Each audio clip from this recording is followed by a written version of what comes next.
We will start. Okay.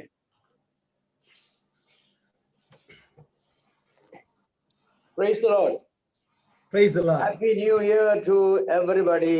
It's my prayer that the Lord will bless you in 2021 with spiritual and physical and material, emotional blessings. Blessings from above. Yes. என்னை கேட்டுக்கொண்டிருக்கிற உங்கள் எல்லோருக்கும் எனது அன்பான புத்தாண்டு வாழ்த்துக்கள். தேவன் தாமே இந்த வருடம் முழுவதும் உங்களுக்கு தேவையான ஆவிக்குரிய ஆசீர்வாதத்தை மட்டுமல்ல, சரீர பிரகாரமான உணர்வு பூர்வமான உங்கள் வாழ்க்கையுடைய எல்லா பகுதிகளிலும் அவர் உங்களை ஆசீர்வதிக்க வேண்டும் என்று நான் உங்களை வாழ்த்துகிறேன். The Lord gave us a good year in 2020, even though we had some health problems. Grace had a major surgery, and I had a problem with my neuropathy, but yet we will say that the Lord brought us through all that very successfully. May his name be glorified. 2020 வருடத்தில் சகோதரனுக்கும் grace ஆண்டிக்கும் சில உடல் சுயவினங்கள் இருந்தாலும், ஆண்டிக்கு ஒரு பெரிய operation இருந்தாலும் கூட தேவன் போதுமானவராக இருந்து இந்த வருடம் முழுவதும் ஆசீர்வதித்து ஒரு புதிய வருடத்தை காண்பதற்கு உதவி செய்திருக்கிறார். அவருக்கு மகிமை உண்டாவதாக. We enjoyed the personal presence of the Lord this last year very much because in the crisis we felt the Lord was with us in a special way. இந்த இக்கட்டான இந்த கடந்த வருடத்தில் தேவனது தனித்துவமான தனிப்பட்ட பிரசன்னம் எங்களோடு கூட இருந்ததை நான் அதிகமாக உணர்ந்தோம். எப்பொழுதெல்லாம் எங்களுக்கு இக்கட்டான சூழலுக்குள் தள்ளப்படுகிறோமோ அப்பொழுது தேவனது விசேஷித்த பிரசன்னம் எங்களோடு கூட இருந்து எங்களை ஆறுதல் படுத்தி தேற்றினதை நாங்கள் உணர்ந்தோம். In 2021 we wanted to continue to serve the Lord with all sincerity and truthfulness, and we wanted to enjoy his presence in our lives in a very real way. 2021 வருடத்திலும் தேவனை நாங்கள் உண்மையோடும் ஜாக்கிரதையோடும் அவரை சேவிக்க, அவருக்காக ஊழியம் செய்ய நாங்கள் வாஞ்சிக்கிறோம். அவரது பிரசன்னத்தை நாங்கள் உணர்ந்த மக்களாக ஒரு நிஜமான விதத்தில் அவரது பிரசன்னத்தில் உணர்ந்து நாங்கள் வாழ விரும்புகிறோம். I am told that this series on the fear of God has been a blessing to many of you, and I am very happy about it. இந்த தேவனுக்கு பயப்படுகிற பயம் என்ற இந்த வரிசையான செய்திகள் உங்களுக்கு மிகவும் உபயோகமாக இருந்தது என்று ஒரு சில மக்கள் சொன்னதாக கேள்விப்பட்டேன். அது மிகவும் எனக்கு சந்தோஷத்தை கொடுக்கிறது. Honestly speaking, this study has been a blessing to me also personally.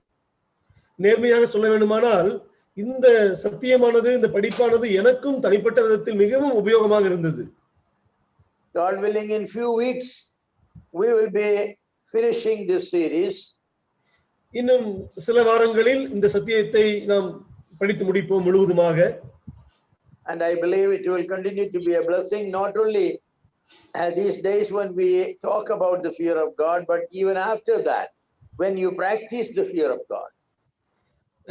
படிக்கக்கூடிய இந்த காலகட்டத்தில் மட்டுமல்ல, அதற்கு பின்பாகவும் கூட நீங்கள் படித்த சத்தியத்தை உங்கள் வாழ்க்கையில் நீங்கள் அபியாசப்படுத்தும் போது, நடைமுறைப்படுத்தும் போது அது இன்னும் உங்களுக்கு ஒரு உபயோகமாக இருக்கும், கனிதரக்கூடியதாக செயல்படும் என்று நான் நம்புகிறேன். Now we are talking about the blessings of the fear of God. தேவனுக்கு பயப்படுகிற பயத்தினால் நமக்கு வரக்கூடிய நன்மைகளை, ஆசீர்வாதங்களை குறித்து நாம் படித்து வருகிறோம். I believe we covered already 7 blessings. Yes. நாம் 7 ஆசீர்வாதங்களை பற்றி படித்து முடித்திருக்கிறோம். So today we will continue our study on the blessings. நாம் இன்று அந்த ஆசீர்வாதத்தினுடைய தொடர்ச்சியாக நாம் இன்றும் படிக்கலாம். In Proverbs chapter 22 verse 4, Proverbs 22 verse 4, we read, நீதிமொழிகள் 22:4 இப்படி வாசிக்கிறோம், தாழ்மைக்கும் கர்த்தருக்கு பயப்படுதலுக்கும் வரும் பலன் ஐஸ்வர்யமும் மகிமையும் ஜீவனுமாம். Yes. And you notice that, by humility and the fear of the Lord are riches, honor, and life. three blessings, special blessings we all need. Everybody need. ஒவ்வொருவருக்கும் தேவைப்படுகிற மூன்று மிக முக்கியமான சத்தியங்களை, ஆசீர்வாதங்களை இந்த வசனத்தில் வாசிக்கிறோம். ஐஸ்வர்யம், மகிமை, ஜீவன். Riches everybody wants. I mean, not that we want to be millionaires, but we want to be sufficient, self-sufficient. Our needs must be met. ஐஸ்வர்யம் எல்லாரும் விரும்புகிறோம். கோடீஸ்வரனாவது பற்றி அல்ல, நமது தேவைகள் எல்லாம் சந்திக்கப்பட வேண்டும் என்று நாம் அனைவரும் ஆசைப்படுகிறோம், விரும்புகிறோம். You know what is the definition of a rich man or being rich? ஐஸ்வர்யம் உள்ளவன் என்பதற்கான ஒரு வரையறை என்ன தெரியுமா? வரையறை, anyone whose income is greater than expenses is a rich person. செலவை விட வரவு யாருக்கு அதிகமாக இருக்கிறதோ அவன் உண்மையாகவே ஐஸ்வர்யவான் தான். That exceeds maybe by 1 rupee. You know, you still a rich man by 1 rupee. ஒருவேளை நீங்கள் 1 ரூபாய் மட்டும் உங்களுக்கு அதிகரிக்கலாம், ஆனாலும் கூட நீங்கள் பணக்காரர் தான். We don't want to be very rich where your income is, you know, tens of thousands of rupees greater than your need. I would never want that. Just a little more. ஒருவேளை உங்களது தேவைக்கு மேலே லட்சக்கணக்காக பணம் இருந்தால் தான் ஐஸ்வர்யவான் என்று சொல்லுவானால் அப்படிப்பட்ட ஐஸ்வர்யம் நமக்கு தேவையில்லை. எனக்கு தேவையெல்லாம் எனது தேவைகள் சந்திக்கப்படுவதற்கு போதுமானது இருந்தால் போதும். But when your income is less than your expenses, your needs, you are a poor man. Maybe by 1 rupee, but you are a poor man. ஆனால் உங்களுக்கு வரவை விட செலவு அதிகமாக இருக்குமானால் நிச்சயமாகவே அது 1 ரூபாயானாலும் கூட நீங்கள் ஏழைதான். So the fear of the Lord will always provide you at least 1 rupee more than you need. தேவனுக்கு பயப்படுகிற பயமானது உங்களுக்கு தேவைப்படுகிற பணத்தை விட 1 ரூபாயாவது அதிகமாக கொண்டு வந்து கொடுக்கும். See, our problem is we are not satisfied by being rich. We want to be very, very rich. That's where the problem comes. நமது பிரச்சனை என்னவென்றால் நாம் வெறும் பணக்காரனாக இருப்பது மட்டுமல்ல, கோடீஸ்வரனாக வேண்டும் என்றுதான் ஆசைப்படுகிறோம். அதுதான் நமது பிரச்சனையே. The Bible says the one who desires to be rich, he gets into all kinds of troubles. வேதமானது சொல்லுகிறது, ஐஸ்வர்யவானாக வேண்டும் என்று நினைக்கிறவர்கள் அநேக சிக்கல்களுக்குள்ளாக, இக்கட்டுகளுக்குள்ளாக சிக்கிக் கொள்கிறார்கள் என்று. Yes, honor is another benefit of blessing of in the fear of God. Honor, you know, that everybody wants to be a respectable man in the society, in the church, in the family. இரண்டாவது கர்த்தருக்கு பயப்படுகிற ஒரு ஆசீர்வாதம் என்னவென்றால் மகிமை. நாம் அனைவருமே மற்ற மக்களால் கனப்படுத்தப்பட வேண்டும். வீட்டிலும் சபையிலும் சமூகத்திலும் எங்கு சென்றாலும் நம்மை எல்லோரும் கனப்படுத்த வேண்டும் என்று விரும்புகிறோம். And that means people will speak good about us. Nobody will speak bad about us. You know, we are honored people, good people. நம்மை பற்றி மற்ற மக்கள் எதுவும் தவறாக பேசாமல் நன்மையான விஷயங்களை மட்டுமே பேசக்கூடிய ஒரு சாட்சியுள்ள ஒரு வாழ்க்கை, அதுதான் வேதமானது மகிமை என்று சொல்கிறது. In Acts chapter 2 we read about the first century Christians, and we read there in Acts 2 they had the favor of all people. They had the favor of all people. Means they were honorable people. அப்போஸ்தலர் 2வது அதிகாரத்தில் பார்க்கும் பொழுது அவர்கள் 2:47 ஜனங்கள் எல்லாரிடத்திலும் தயவு விட்டார்கள் வாசிக்கிறோம். தயவு, அதாவது அது கணம் என்று கூட சொல்ல முடியும் நம்மால். The people won't be speaking evil about us. They will be speaking good about us. நம்மை பற்றி மற்ற மக்கள் தவறான ஒரு தீமையான விஷயங்களை பற்றி பேசாமல் நம்மை குறித்து எல்லோரும் நன்மையான விஷயங்களை பேசத்தக்க வண்ணம் ஒரு வாழ்க்கையை வாழ்வதுதான் தேவனுக்கு பயப்படுகிற நமக்கு தரக்கூடிய ஒரு ஆசீர்வாதமாகும். Even Satan, who is a slanderer, he will find it difficult to say something to slander against Christians. We are a man who fear God. சாத்தானுக்கு முக்கியமான பிரச்சனையே அவன் குற்றம் சாட்டுபவன், புறங்குறுபவன். ஆனால் தேவனுக்கு பயப்படுகிற ஒரு மனிதனிடத்தில் அவன் குற்றத்தை கண்டுபிடிப்பதற்கு முடியாமல் அவன் கஷ்டப்படக்கூடிய அளவுக்கு கர்த்தருக்கு பயப்படுகிற பயமானது நமது வாழ்க்கையை அது பிரகாசிக்கப்படும், மேம்படுத்தும். Satan wanted to accuse Job, he found very difficult, so said that to God, you think that God don't fear you for nothing? He fear you only because you have been very good to him. That's a kind of slander he could say at the best. சாத்தானவன் அவன் யோபுவை குற்றம் சாட்டுகிறான். அவன் யோபுவிடத்தில் குற்றம் சாட்டுவதற்கு ஒன்றும் இல்லாதது நிமித்தம் தேவனிடத்தில் வந்து உமக்கு சும்மாவா பயப்படுகிறான் என்று எதையாவது எதை சொல்லி அவனால் அதுதான் செய்ய முடியும். அந்த அளவு தேவனுக்கு பயந்திருந்த யோபுவை தேவன் ஆசீர்வதித்திருந்தார். அவர் கனப்படுத்தியிருந்தார் அவர். So when we fear God, even Satan will not slander us saying he's a bad man, he's a drunkard, he's a fighter, he's this and that. No, he'll say, yeah, he's a good man, but you know why he is good? Because God blesses him. That's what he will say. நாம் தேவனுக்கு பயந்த ஒரு வாழ்க்கை வாழும்போது சாத்தானும் கூட நம்மை பற்றி அவன் குடிப்பவன், அவன் அடிப்பவன், அவன் புறங்குறுபவன், அவன் தவறான பாவங்களை செய்பவன் என்று எதையுமே சொல்ல முடியாதபடிக்கு அவனால் செய்யக்கூடியது ஒண்ணுதான். அவன் நல்லவன் தான், ஆனாலும் அவன் சும்மாவும் நல்லவனாக இருக்கவில்லை. அவன் தேவனுக்கு சும்மாவும் பயப்படவில்லை. அதைத்தான் அவன் குற்றம் சாட்ட முடியுமே ஒழிய வேற ஒன்றும் சொல்ல முடியாத அளவுக்கு நமது வாழ்க்கையானது ஒரு கனப்படுத்தப்பட்ட வாழ்க்கையாக இருக்கும். And long life, life. That's what I say, life. Long life. We all wanted to live a day longer than, only one more day, a little longer. That's the reward of being godly. ஜீவன், ஒரு வாழ்க்கை, ஒரு நீடிய ஆயுசு. நாம் இப்பொழுது இருப்பதை விட இன்னும் ஒரு நாள் நாம் அதிகமாக ஜீவிக்க வேண்டும். அதுதான் நமது எல்லாருடைய வாஞ்சியாகவும் கூட இருக்கிறது. People who are not godly, they will always resort to wicked ways to gain money, to gain honor or recognition, and to live longer.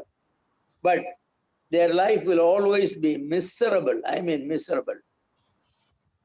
தேவனுக்கு பயப்படாத ஒரு துன்மார்க்கமான வாழ்க்கையை விரும்புபவர்கள் எல்லாருமே அவர்கள் அநேக கண்ணிகளுக்குள்ளாக சிக்கல்களுக்குள்ளாக சிக்கிக் கொள்வார்கள். எதற்காக? பணத்தை சம்பாதிப்பதற்காக, மற்ற மக்களிடத்தில் நல்ல பேர் வாங்குவது என்பதற்காக, நீடிய ஆயுசுக்காக. ஆனால் அது நிச்சயமாகவே அது பிரச்சனையைத்தான் கொண்டு வந்து கொடுக்கும் அவர்களுக்கு. Yes, so it's very, very important since the fear of God answers our our desire. Everybody desires to be sufficient and respect from the society and also to live longer. And that's possible when you are a godly man. இந்த பூமியில் இருக்கிற நம்மளுடைய எல்லாருடைய உள்ளான ஆசையுமே ஒரு தேவைகள் சந்திக்கப்படக்கூடிய ஒரு வாழ்க்கை, மற்ற மக்களால் ஒரு மரியாதைக்குரிய ஒரு நல்ல ஒரு வாழ்க்கை, நீடிய ஆயுசு, இவை எல்லாமே கர்த்தருக்கு பயப்படுகிற ஒரு வாழ்வை நாம் வாழ்ந்திருந்தால் மட்டுமே பெற்றுக்கொள்ள முடியும். Among all people, women always wanted to be spoken as good people. Something bad spoken about a woman, she can't stand it. If somebody says she's a bad woman, if somebody says he's a mad man, he may not mind. You mind your own business. He may say, but a woman cannot say that. So in Proverbs chapter 31, verse 30, it is specially said about women that the woman that feareth the Lord shall be praised. Proverbs 31:30. நாம் ஆண் பெண் என்று இரண்டு பேரையும் பிரித்து பார்க்கும் பொழுது பெண் ஆணை விட பெண்ணானவள் மற்ற மக்களால் ஒரு நல்ல பெயரால் அழைக்கப்பட வேண்டும் என்று விரும்புவாள். அந்த பெண் நல்ல பெண் என்று. அந்த பெண் மோசமான பெண் என்று சொல்வதற்கு அவள் ஒருபோது விரும்ப மாட்டாள். ஆனா ஆண் அப்படி அல்ல. அவன் மோசமானவன் என்றால் போடா சரிதான் நான் பாத்துக்கிறேன் அப்படின்னு சொல்லிட்டு போய்விடுவான். அந்த பெண் அப்படி அல்ல. குறிப்பாக நீதிமொழிகள் 31:30 வாசிக்கும் பொழுது கர்த்தருக்கு பயப்படுகிற ஸ்திரீயே புகழப்படுவாள் என்று வாசிக்கிறோம். நிச்சயமாகவே ஒரு பெண்ணானவள் இந்த சமூகத்தில் நல்ல பெயரை எடுக்க வேண்டும் என்றால் அவள் தேவனுக்கு பயந்தால் மட்டுமே அது சாத்தியமாகும். So I especially say to sisters, you fear God, people will respect you and praise you, because when they see a woman fears God, they recognize that she is a uniquely good person. விசேஷமாக நான் சகோதரிகளுக்கு சொல்லுகிறேன், சகோதரிகளே நீங்கள் தேவனுக்கு பயப்படுங்கள். அப்படி தேவனுக்கு நீங்கள் பயப்படும் பொழுது நிச்சயமாகவே எல்லாரும் உங்களை பார்த்து அவள் நல்ல பெண், அவள் தேவனுக்கு பயப்படுபவள், நல்ல மரியாதைக்குரிய ஸ்திரீ என்று உங்களை புகழ்வார்கள். Rich women are not necessarily respected in the world. Well-dressed women are not necessarily respected in the world. Educated women, well, they are not especially respected, but godly women, they are respected because their behavior is very godly. Their words are very pious. பணக்கார பெண்மணிகள் எல்லாருமே மக்களால் புகழப்பட வேண்டும் என்ற அவசியம் இல்லை. அதே போல் நல்ல வேலையில் இருப்பவர்களும் நல்ல படித்த பெண்களும் உலக மக்களால் கனப்படுத்தப்பட வேண்டும் என்ற அவசியம் இல்லை. ஆனால் தேவனுக்கு பயப்படுபவன் தேவபக்தியுள்ள பெண்களை எல்லாரும் நல்ல பெண் என்று சொல்வார்கள் என்பதுதான் இந்த வசனம் நமக்கு சொல்லுகிறது. ஆகவே தேவனுக்கு தேவபக்தியுள்ள பெண்ணாக ஜீவிக்கிறதுக்கு நம்ம அதிக முயற்சி எடுக்க வேண்டும். So for men and women, let us fear God and be blessed by God, in material things, in respect in the community, and in every one of these areas. தேவனுக்கு பயப்படுகிற சகோதர சகோதரிகளே, நீங்கள் தேவனுக்கு பயந்திருக்கும் பொழுது, தேவ பக்தியுள்ள மக்களாக வாழும் பொழுது நிச்சயமாகவே நாம் தேவையில் சந்திக்கப்பட்ட ஒரு ஐஸ்வர்யமுள்ள வாழ்க்கையும் மகிமையும் ஒரு ஜீவனுள்ள வாழ்க்கையை தேவன் நிச்சயமாக நமக்கு தருவார். A person who fears God, will be extremely careful how he handles money, how he maintains relationship, how he or she will talk with others. In all these areas, these are the areas people will notice to judge our character. உண்மையாகவே தேவனுக்கு பயப்படுகிற ஒரு மனிதர்கள் அவர்கள் தேவன் தங்களுக்கு கொடுத்த பணத்தை எப்படி செலவழிப்பது என்பதை குறித்து ஜாக்கிரதையாக இருப்பார்கள். மற்ற மக்களோடு கொண்டிருக்கிற உறவுகளை குறித்து ஜாக்கிரதையாக இருப்பார்கள். தங்களது வாழ்க்கையை குறித்து மற்ற மக்கள் என்ன நினைப்பார்கள் என்பதை குறித்து ஜாக்கிரதையாக இருப்பார்கள். பெரும்பாலும் மக்கள் வீழ்ந்து போவது, நம்மை பற்றி மற்ற மக்கள் ஒரு தவறான காரியங்களை சொல்வதெல்லாம் இந்த 3 விஷயங்களில் தான். How many promises are there in the Bible?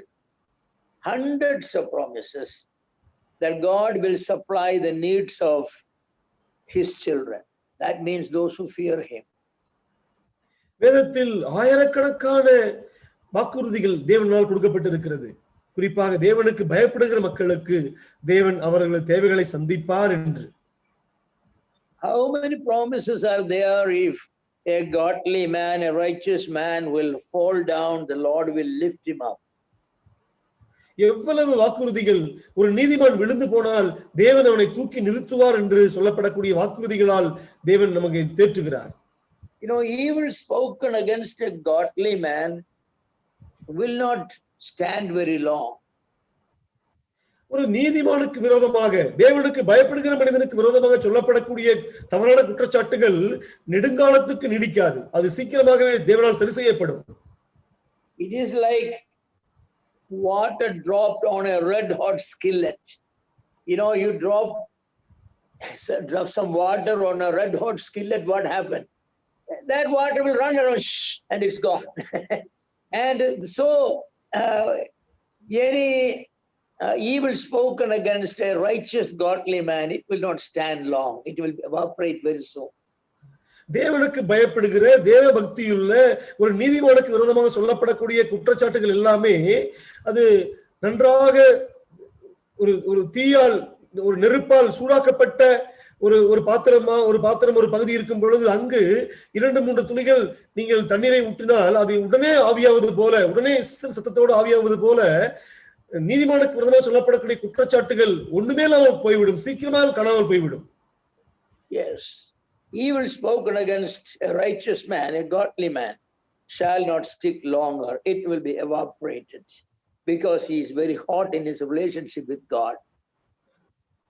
தேவனுக்கு பயப்படுகிற மனிதன் தேவனோடு கொண்டிருக்கிற உறவில் ஒரு அக்னி பறக்கக்கூடிய ஒரு நல்ல ஒரு வாழ்க்கையை வாழ்வதன் நிமித்தம் அவனுக்கு எதிராக சொல்லப்படக்கூடிய எல்லா குற்றச்சாட்டுகளும் அது சீக்கிரமாக ஆவியாகி போகும், சீக்கிரமாக அது காணாமல் போகும். So God guarantees that a man who fear God, he will have his needs met, he will have his honor maintained, and even he will survive many sicknesses that people thought that this time he is going to finish. No, he will survive. தேவனுக்கு பயப்படுகிற அவருடைய மனிதனை கர்த்தர் நிச்சயமாக ஐசுவரத்தால் ஆசீர்வதிப்பார். அவனுக்கு மற்ற மக்களால் நல்ல ஒரு பெயரை கொடுக்கும்படியான வாழ்க்கையை அவனுக்கு வழங்குவார். அவனுடைய அநேக நோய்கள் மத்தியிலும் கூட அவனை கர்த்தர் ஆசீர்வதிப்பார், அவனை பலப்படுத்துவார், குணமாக்குவார். சில மக்கள் இந்த நோயில் அவன் செத்து போய் விட நினைக்குவான், ஆனால் தேவன் அவரை வாழ்க்கையை மீண்டுமாக உயிர்ப்பிப்பார். But we are told that the death of a righteous man, the death of a person who fear God, is very well accepted by God. It's a pleasing thing to God. தேவனுக்கு பயப்படுகிற மனிதன், அதாவது பரிசுத்தவான்களுடைய மரணம் தேவனது பார்வையில் மிகவும் அருமையானதாக இருக்கிறது என்று வாசிக்கிறோம். So death is not bad when you fear God, but death is bad when you don't fear God. தேவனுக்கு பயப்படாத போதுதான் நீங்கள் மரணத்தை பார்த்து பயப்பட வேண்டும். நீங்கள் தேவனுக்கு பயப்படுகிற வாழ்க்கையை நீங்கள் வாழ்வீர்களானால் ஒருபோதும் நீங்கள் மரணத்தை பார்த்து பயப்பட வேண்டிய அவசியம் இல்லை. And long life is miserable for a bad person, but long life is a blessing for a godly man. நீடிய ஆயுசு என்பது துன்மார்க்கனுக்கு மிகவும் ஒரு கடினமான ஒரு வாழ்க்கையாகும். ஆனால் தேவனுக்கு பயப்படுகிற மனிதனுக்கோ நீடிய ஆயுசு என்பது மிகவும் ஆசீர்வதிக்கப்பட்ட ஒரு வாழ்க்கை. Another blessing for being, godly is stated in Ecclesiastes chapter 8 verse 12. It's called the well-being. தேவனுக்கு பயப்படுகிற ஒரு மனிதனுக்கு தேவன் தரக்கூடிய அடுத்த ஒரு ஆசீர்வாதத்தை நாம் பிரசங்கி 8வது அதிகாரத்தில் வாசிக்க முடியும். Which verse? Verse 12. 12. Though a sinner do evil 100 times and his days be prolonged, yet surely I know that it shall be well with them that fear God, with which have fear before him. பாவி 100 தரம் பொல்லாப்பை செய்து நீடித்து வாழ்ந்தாலும் என்ன, தேவனுக்கு அஞ்சி அவருக்கு முன்பாக பயந்திருப்பவர்களே நன்றாயிருப்பார்கள் என்று அறிந்திருக்கிறேன். You visit a wicked man who doesn't have the fear of God, who is 100 years old, 90 years old, definitely he will be a miserable man, miserable person, because there is nothing for him to look forward or nothing for him to look backward and rejoice. ஒரு தேவனுக்கு பயப்படாத ஒரு 100 வயது வாழ்ந்திருக்கிற மனிதனை போய் நீங்கள் பார்ப்பீர்களானால் அவனது வாழ்க்கை மிகவும் பரிதாபமாக இருக்கும். ஏனென்றால் அவன் பின்னாக திரும்பி பார்ப்பதற்கும் ஒன்றுமில்லை, அவன் எதிர்காலத்தில் எதிர்பார்ப்பதற்கும் அவனுக்கு ஒன்றுமில்லாமல் அவனது வாழ்க்கை பரிதாபமாக இருக்கும். காரணம் என்னவென்றால் தேவனுக்கு பயப்படாத ஒரு வாழ்க்கை அவ்வாறே காணப்படும். When we were living in Palai, I remember there was a very rich man there, and he accumulated his riches through wrong ways. He was one of these abkari leaders, who run bars and liquor shops and all that. And he has practiced all kinds of wickedness to run his business. And he amassed money. He was very, very rich. There was a time when he was considered the richest man in Kerala. But my house owner one day wanted to visit him because they were friends. And he returned to me and said, "Sir, this was one of my worst days in life." I said, "Why?" "I wanted to visit one of my friends who is very, very rich, one of the richest. And the moment he saw me, he started crying. I was there for an hour and he was crying all the time.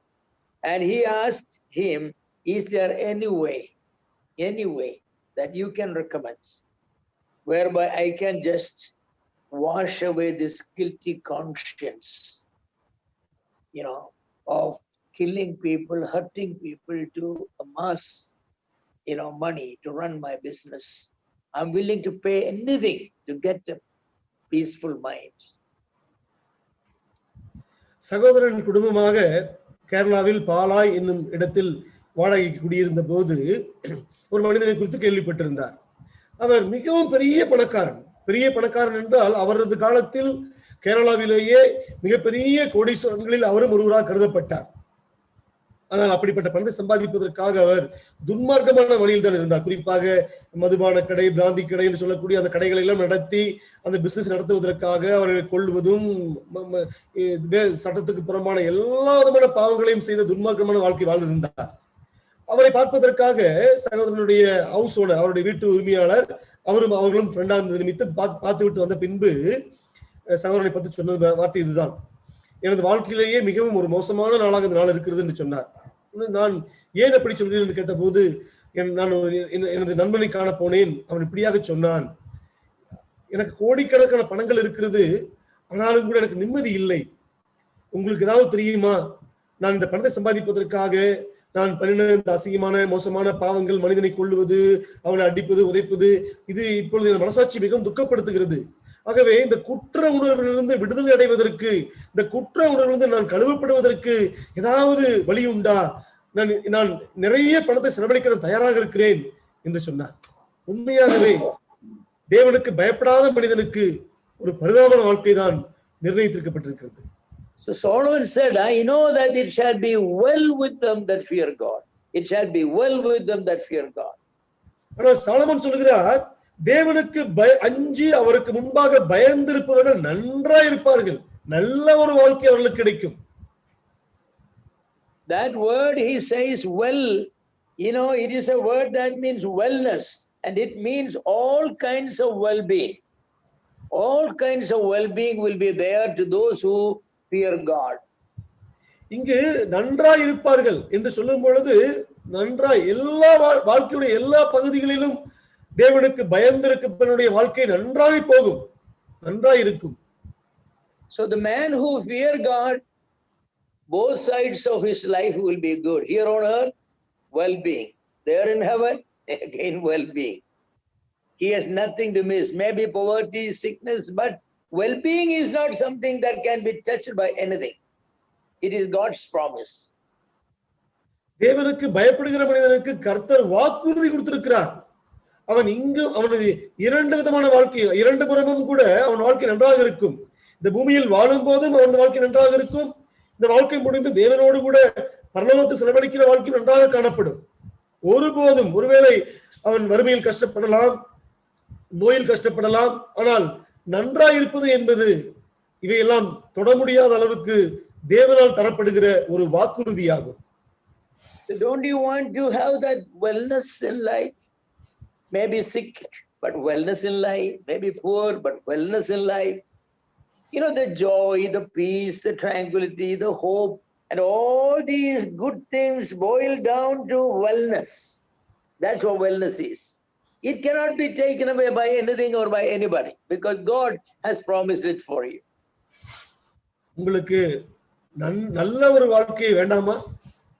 நல்ல ஒரு வாழ்க்கை என்பது வேறு யாராலும் எடுத்துப்பட முடியாது. ஒருவேளை நோய் இருக்கலாம் அல்லது வறுமை இருக்கலாம், ஆனால் இதெல்லாம் தொட முடியாத அளவுக்கு ஒரு நல்ல ஒரு வாழ்க்கையை நிச்சயமாக நீங்க அனுபவிப்பீர்கள் இந்த வாழ்க்கையில். ஏனென்றால் அது தேவனது வாக்குறுதியாக இருக்கிறது. நிச்சயமாக தேவன் அவருக்கு நீங்கள் பயப்படும் போது இப்படிப்பட்ட வாழ்வை உங்களுக்கு ஆசீர்வாதமாக கொடுப்பார். One of the greatest joy in my life is visiting with godly people in their old age. Some in 90s, in 95, 98, they are very weak, but there you go and sit on their bed sometimes, or put a stool nearby and start talking with them, appacha, ammachi, and their words bring so much blessings. They will be saying, the Lord had been good to me, Lord had been good to me. We never had a lot of money, but we always had a lot of joy and peace. Lord blessed us in many ways. Many ways. That testimony, it comforts us. எனது வாழ்வில் மிகவும் சந்தோஷமான தருணங்களில் ஒரு முக்கியமான தருணம் என்னவென்றால், தேவனுக்கு பயந்த ஒரு மனிதர்களை அவர்களது வாழ்வுடைய 90, 95, 100 அந்த வயதில் போய் பார்ப்பது. அவர்கள் மிகவும் தளர்ந்த ஒரு வயதில் இருப்பார்கள். சில சமயங்களில் அவர்களது படுக்கையில் படுத்திருக்கும் பொழுது அவர்கள் பக்கத்திலேயோ அல்லது பக்கத்தில் ஸ்டூல் போட்டோ அமர்ந்து கொண்டு எப்படி இருக்கீங்கன்னு கேட்கும் பொழுது அவர் சொல்லக்கூடிய அந்த சாட்சியானது நிஜமாகவே எனக்கு மிகவும் ஆறுதலை கொடுக்கும். தேவன் கடந்த வருடம் முழுவதும் நல்லவராக இருந்தார், அவர் எங்களுக்கு நன்மையே செய்திருக்கிறார், நான் தேவனுக்குள்ள சந்தோஷமாக இருக்கிறேன். ஒருவேளை அவர்களுக்கு பணம் இல்லாமல் இருக்கலாம், ஆனால் தேவன் தரக்கூடிய அந்த பரலோக சந்தோஷத்தால் அவர்கள் நிறைந்து காணப்படுவார்கள். ஓ, தேவன் நல்லவர். அப்படிப்பட்ட வார்த்தையை கேட்கும் பொழுது நமக்கும் கூட தேவனுக்கு பயந்து வாழ வேண்டும் என்ற ஒரு உற்சாகம் பிறக்கும். அது மிகவும் ஒரு ஆறுதலான ஒரு விஷயம் எனக்கு. In Malachi chapter 3 verse 16, it's a very beautiful verse. It talks about another blessing fear of God brings to us. 3:16, Malachi 3:16. தேவனுக்கு பயப்படுகிற மனிதனுக்கு தேவனால் தரப்படக்கூடிய அடுத்த ஆசீர்வாதத்தை பற்றி மல்கியா அதிகாரம் 3:16 அருமையாக வாசிக்க முடியும். அப்பொழுது கர்த்தருக்கு பயந்தவர்கள் ஒருவரோடு ஒருவர் பேசிக்கொள்வார்கள், கர்த்தர் கவனித்து கேட்பார். கர்த்தருக்கு பயந்தவர்களுக்காகவும் அவருடைய நாமத்தை தியானிக்கிறவர்களுக்காகவும் ஞாபக புஸ்தகம் ஒன்று அவருக்கு முன்பாக எழுதப்பட்டிருக்கிறது. What a verse it is. When two godly people speak, there is a third person in the conversation, that is the Lord. Isn't that wonderful? You know, two godly people, they start talking and the Lord comes and sit down want to hear what they're talking. The Lord is interested. I mean, such an experience is a unique experience. It's a reward of being godly. God is not only just a witness, but he is an active participant in the conversation of godly people. என்ன ஒரு அருமையான ஒரு வார்த்தை, ஒரு வாக்கியம், ஆசீர்வாதம். இரண்டு தேவனுக்கு பயப்படுகிற மனிதர்கள் பேசிக்கொள்ளும் பொழுது மூன்றாவதாக ஒரு நபர் இருக்கிறார். அவர் தேவன் தான். அவர் வெறும் சாட்சியானவராக மட்டுமல்ல, அவர் பேசிக்கொள்ளக்கூடிய அந்த சம்பாஷணைகளில் அவரும் கூட ஒரு உயிரோட்டம் உள்ளவராக பங்கெடுக்கிறார். இது எவ்வளவு ஒரு சுவாரஸ்யமான, நம்மை உற்சாகப்படுத்தக்கூடிய ஒரு செய்தி. இது எவ்வளவு பெரிய ஆசீர்வாதம். You may have noticed that sometimes two people are talking, when you walk, immediately they change the subject. They change the subject because they are not talking something that is good for you to listen. They don't want. But when godly people speak, they don't have to change the subject. God just join and carry on the conversation. Isn't that great? சில சமயங்களில் இரண்டு மனிதர்கள் பேசிக் கொண்டிருக்கும் பொழுது நீங்கள் போக முடியாது.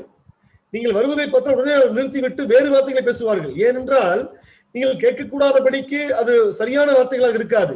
ஆனால் இங்கு இரண்டு தேவனுக்கு பயந்தவர்கள் பேசிக் கொண்டிருக்கும் பொழுது தேவன் வரும் பொழுது நிறுத்த வேண்டாம், நீங்கள் தொடருங்கள், நானும் சேர்ந்து கொள்கிறேன் என்று சொல்லத்தக்க வண்ணம் அது அவ்வளவு மகிமையான வார்த்தைகளால், சம்பாஷணைகளால் அந்த ஒரு பிரசன்னம், அந்த ஐக்கியமானது ஒரு உயிரோட்டம் உள்ளதாக, ஜீவன் உள்ளதாக, ஒரு மகிழ்ச்சிகரமானதாக பொங்கி வழியும். Godly people don't have too many secrets. They know that God knows everything, so they don't have to change the subjects. You know, they will keep on talking and the Lord will come and say, oh, that's right. Yeah, that's right. Yeah, I always thought about that. You know, that's right. You just right on the way. Now the Lord will just add his comment and we'll be encouraged. தேவனுக்கு பயப்படுகிற மனிதர்கள் மிகவும் அசிங்கமான அதை குறித்து இதை குறித்து பேசிக் கொண்டிருக்க மாட்டார்கள். அவர்கள் மிகவும் ஒரு நல்ல விஷயங்கள் பேசிக் கொண்டிருப்பார்கள். தேவன் வரும் பொழுது அது தேவனுக்கு மிக மகிழ்ச்சிகரமானதாக இருக்கும். ஆனா அப்படித்தான் பேசுங்க, அதுதான் சரி நானும் என்று நம் பேசுவதோடு கூட அவரும் கூட தனது கருத்தையும் கூட சொல்லத்தக்க வண்ணம் அது தேவனால் அது முத்திரை பண்ணப்பட்டதாக அந்த ஐக்கியமானது காணப்படும். அது மிகவும் அருமையான ஐக்கியம் அல்லவா? But that verse doesn't stop there. It continues to say that a book of remembrance was written before him for the men that feared the Lord. A book of remembrance was written for those people who fear the Lord. வசனம் அதோடு முடியவில்லை, தொடர்கிறது. கர்த்தருக்கு பயந்தவர்களுக்காகவும் அவருடைய நாமத்தை தியானிக்கிறவர்களுக்காகவும் ஞாபக புஸ்தகம் ஒன்று தேவனுக்கு முன்பாக வைக்கப்பட்டிருக்கிறது என்று வாசிக்கிறோம். So what may be written in that book? அந்த புத்தகத்தில் என்ன எழுதப்பட்டிருக்கும்?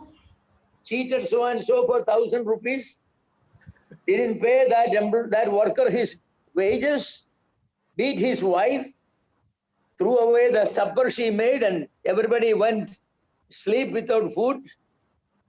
Now, what may be written in that one? Gossiped about your neighbor? No, that book of remembrance will have the records of the good things, the ways you feared God, and how you controlled your conversation and life because of the fear of the Lord. So the Lord is going to open that book and going to read before everybody, and you will stand there and say, "My God, I never thought I'm a man, good man like that." What a joy that will be. இந்த நாம புஸ்தகம் என்று ஒன்று வாசிக்கிறோம். அது என்ன எழுதப்பட்டிருக்கும்? நீங்கள் 1000 ரூபாயை நீங்கள் கடன் வாங்கிட்டு தராமல் இருந்த அந்த பணத்தை பற்றியா, இல்லது உங்கள் வீட்டு சண்டை போட்டு விட்டு மனைவி கொடுத்த சாப்பாட்டை தூக்கி குப்பையில் வீசினதையா, மற்ற மக்கள் சாப்பாடு இல்லாமல் படுத்த அந்த இரவுகளை பற்றியா? இல்லை. நீங்கள் தேவனுக்கு பயந்திருக்கும் பொழுது நீங்கள் செய்த நிகழ்வுகளை எல்லாம் தேவன் அதை எழுதி வைத்திருப்பார். அங்கு தேவன் உங்களது வார்த்தைகள், உங்களது சம்பாஷணைகள், உங்களது செயல்பாடுகள் எல்லாவற்றையும் தேவனுக்கு பயப்படுகிற பயமானது அது கட்டுப்பாட்டுக்குள்ள வைத்திருந்த ஒரு வாழ்க்கையாக அது இருந்திருக்கும். அது நிஜமாகவே தேவனை உயர்த்தின வாழ்க்கையாக இருக்கும். அது இயேசுவை போன்ற வாழ்ந்த வாழ்க்கையாக இருக்கும். அப்படிப்பட்ட விஷயங்களை தேவன் எல்லாருக்கும் முன்பாக எடுத்து வாசிக்கும் பொழுது உங்களுக்கு எப்படி இருக்கும்?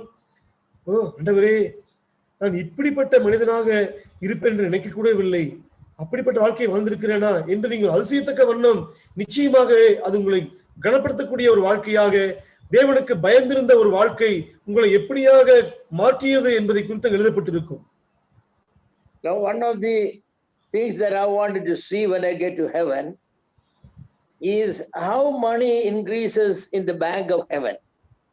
Remember that widow who gave that 2 mites she had, and the Lord noted it.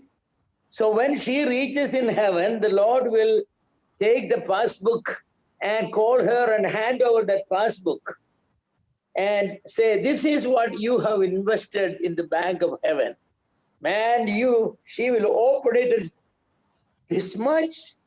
Yes, that 2 mites have increased in 2000 years or 3000 years to this large amount." Will not that be a wonder, a great day? When godly people, for every good thing they do because of the fear of God, God is taking note of it. And then the Lord is going to reward accordingly. That's a great day. I wanted to look at, and see the joy of that widow. She's the poorest the Lord presented. She only had 2 mites, she gave everything. But when the Lord has put it in the bank in heaven, and it's multiplying. I don't know, it may be one of the biggest amount in heaven's bank. And that day, man, that would be a day of joy. I just say, "Amma, can I see your passbook?"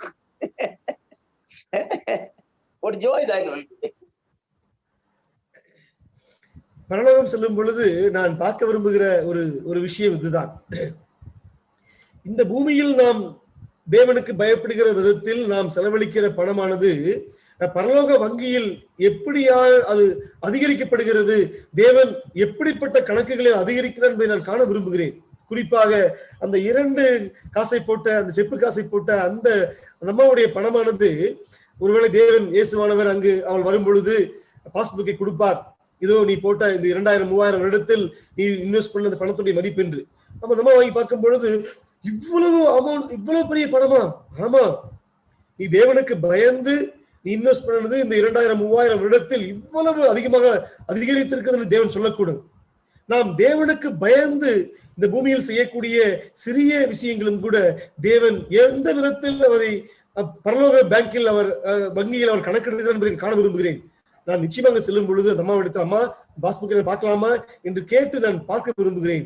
ஏனென்றால் தேவனுக்கு பயக்கிற பயத்தோடு இந்த பூமியில் நாம் செய்யக்கூடிய சிறிய சிறிய காரியங்களும் கூட தேவனது பார்வையில் எவ்வளவு அவரது பேங்கில், அவரது வங்கியில் கணக்கிடப்படும் என்பதை நான் காண விரும்புகிறேன். But there will be other people who has given 2 mites. They will be thinking that, boy, then my 2 mites will also increase. But they will be surprised to see that their mites didn't. They remained the 2 mites because they had 1,000,000 mites, out of which they gave 2 mites. This woman, she had only 2 mites. And she gave all that.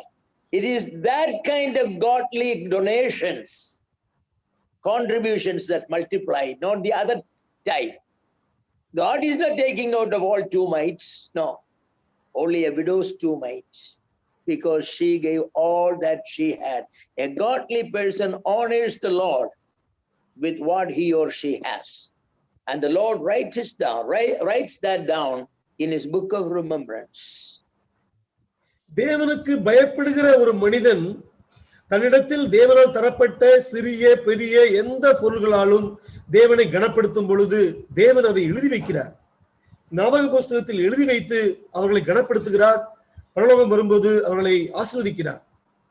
நிச்சயமாகவே அந்த ஏழையான விதவை போட்ட 2 செப்பு காசுகளைப் போல மற்ற மனிதனும் போட்டிருப்பான் அதே 2 செப்பு காசு. அவனும் கூட ஆசைப்பட்டிருப்பான், நான் பரலோகத்தில் போகும்பொழுது பார்ப்பேன் என்னுடைய 2 செப்பு காசு எவ்வளவு வளர்ந்திருக்கிறது என்று. அவன் பரலோகத்தில் பார்க்கும் பொழுது அதே 2 செப்பு காசு தான் இருக்கக்கூடும். ஏனென்றால் அவன் கோடிக்கணக்கான பணம் இருக்கும் பொழுது அதிலிருந்து 2 செப்பு காசு மட்டும் தான் தந்திருப்பான். ஆகவே 2 செப்பு காசு போட்டது எல்லாவற்றையும் தேவன் கணக்கிட மாட்டார்.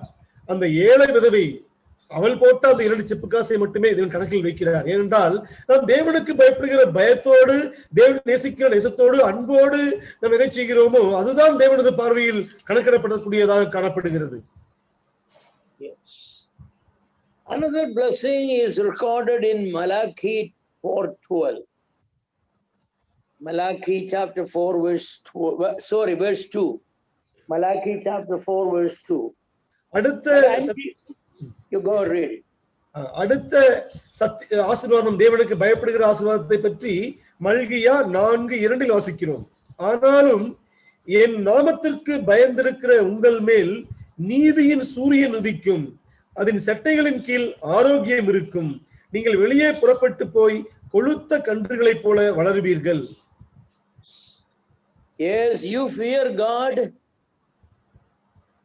then God promises that the Son of Righteousness arise with healing in his wings. Healings in his wings.